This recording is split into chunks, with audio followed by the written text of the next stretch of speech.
Hi friends, it's me, Gypsy, at Smallwood Homestead, and I'm actually putting this video together a day late because there was a lot of things going on yesterday in remembrance of an event that happened in my region in southern Illinois 10 years ago yesterday.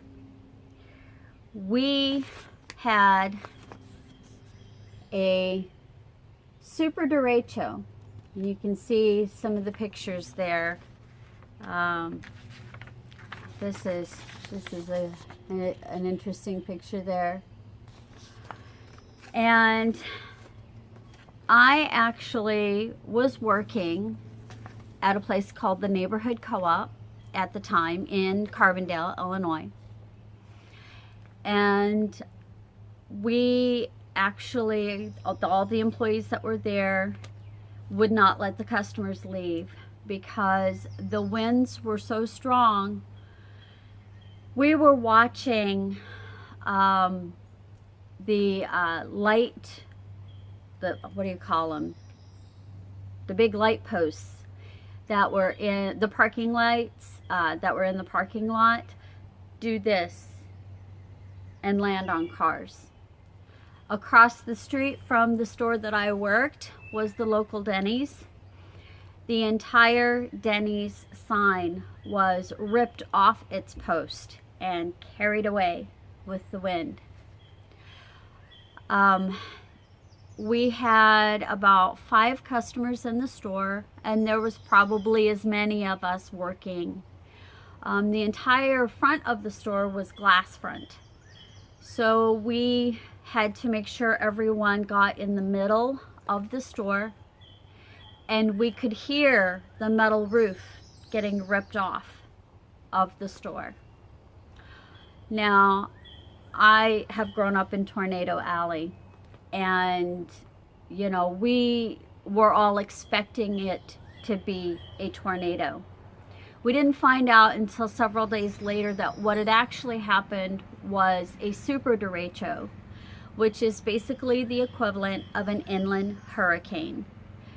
We are land-bound. We're not surrounded by ocean. So it was something that we had never experienced before. That day was such a frightening day for me because I had 2 children and a husband at the time. And the cell phones weren't working.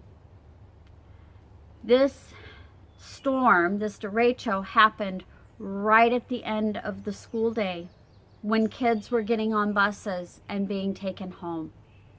And we could not reach our children. I could not reach my then husband. And I had actually driven to work, and literally every street to my house was blocked by trees that had been ripped up and tossed over. I ended up parking my car 5 blocks away and walking back to my house because I didn't know where my children were. My children's bus stop disappeared. It was completely gone. There was nothing there. My then husband actually got on his bicycle and was able to get home from his job. And finally, our son managed to give us a call. They were in junior high and high school at the time. And they gave us a call, and you know, Luther told us, he said, listen, we're still at the school. They're not putting us on the buses. They're keeping us here until the emergency services say that it's safe for them to drive. There were downed power lines everywhere. I mean, literally everywhere you looked, there were smashed cars from trees falling on them. There were just live wires all over the place. Nearly the entire city was without power. And not only the city I worked in Carbondale, but the city that I currently live in Murfreesboro, had the same problem. And in fact, my parents were living here at this time, or at that time rather, and this front porch that I'm sitting on, yeah, this has been rebuilt because my parents had 13 trees fall out here, 3 of which hit this trailer. There was one that went through the living room window. My mother was actually trapped inside. They had to cut out the door and climb over trees to get to her. I mean, my mother wasn't hurt, thankfully. She could have been, but she had just had back surgery, and so she was pretty incapacitated and couldn't move. And so, of course, emergency services had to come, and like I said, they had to cut out the door just to get into the trailer to get her out. I'm sorry, this is kind of emotional for me, for many different reasons. But yeah, 10 years ago on May 8th, Southern Illinois experienced one of the worst storms they had ever seen. I can't remember how many died. Let's see. There was one person that died in Carbondale. It says here peak wind gusts were measured at 81 miles per hour before the automated system died, while 106 mile per hour winds were registered elsewhere. It was horrible. We were without power for 9 days. We did a lot of cooking out. The place that I worked, we actually gave out free coffee and sandwiches because, I mean, so many people were affected. The town of Carbondale has, let's see, it was just under 40,000 people. The town of Murfreesboro, which is where I live, had about 9,000 people. Everybody was affected. Everybody. There wasn't a single person that didn't have something happen. There were many people who lost their homes. There were a lot of people who lost their cars. I witnessed several cars getting smashed by telephone poles and by trees. And it was just brutal. It was brutal.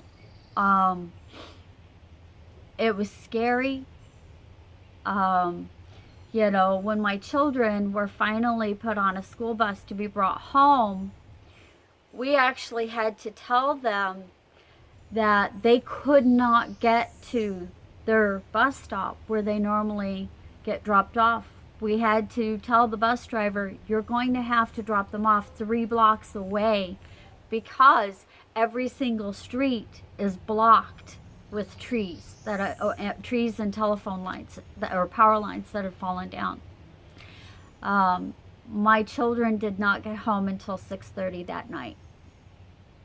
That's how long it took people to be able to reroute traffic.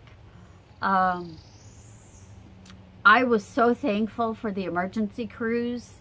I actually painted a really large sign and stuck it in my front yard and said, thank you so much to Ameren and to the police and to EMS because they were wonderful. There were people that were knocking on doors, neighbors that I didn't even know I had were coming out and saying, are you okay? Are you okay? Are your children okay? Are your pets okay? I get very emotional about it because it was It was so scary. It was so scary because when it happened, I was separated from my family. And I had no way of knowing how they were. When I saw my then husband riding up on his bicycle, all I could do was hug him and then say, "Have you heard from the kids?" Because signals weren't getting through. So when we did finally hear from our kids, that just, I was so thankful they were okay. And I was thankful that the school was smart enough to keep them there and heeded the warnings. There was flooding in some of the streets, some of the lower lying areas. There was flooding. There were broken windows everywhere. I mean, so many storefronts were damaged. It looked like a war zone. It really did. But I gotta say, for all of that, people came together. People started helping each other. The local businesses were having cookouts. Instead of letting the food go to waste, they were just setting up barbecues and saying, "Hey, come help yourself. We've got free food. Come help yourself. Come eat." They were taking baskets full over to emergency crews that were working. I mean, Ameren was working literally around the clock. The fire people, the fire persons were working round the clock, checking on people, trying to help people that were elderly or people that were disabled and not able to get out of their homes. I actually lived right next to a Scylla home, which is a Center for Independent Living. I lived next to a Scylla home at the time, and so I went over there to make sure everyone over there was okay, to see if they needed anything, because there were people that were dependent on electricity for breathing machines and things like that. So we had people that came up from Kentucky to help because it was so bad. And this is the 10-year anniversary, and it's still in my mind. It still happened. And you'll find out in other videos that it's the 10-year anniversary of a few things that are emotional for me. But I wanted to make this video just as a remembrance that you never know what can happen. Southern Illinois had never seen a derecho before. Never. We weren't prepared. Luckily, some of us had lived through tornadoes, so we were able to use some of those skills to make it through. But yeah, it's things like that that make you appreciate what you have, make you appreciate the people around you, and they make you stop and think. And when anniversaries like a 10th come up and you look back and you go, wow, I made it through that. Wow. It can put things in perspective. So I just wanted to say, well,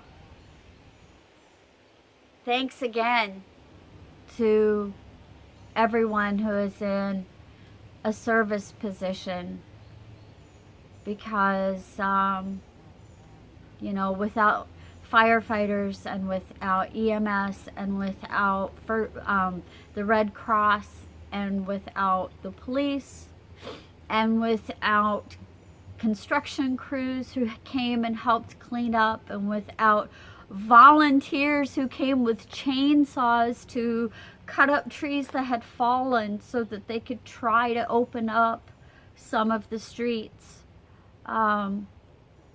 You know, without the kindness of strangers, some days you won't make it. So be appreciative of those people. And I guess that's all I wanted to say. I'm sorry. I know it's a long video, but if you're curious to read more about it, you can look up Southern Illinois, May 8th, 2009, derecho. And that's DERECHO.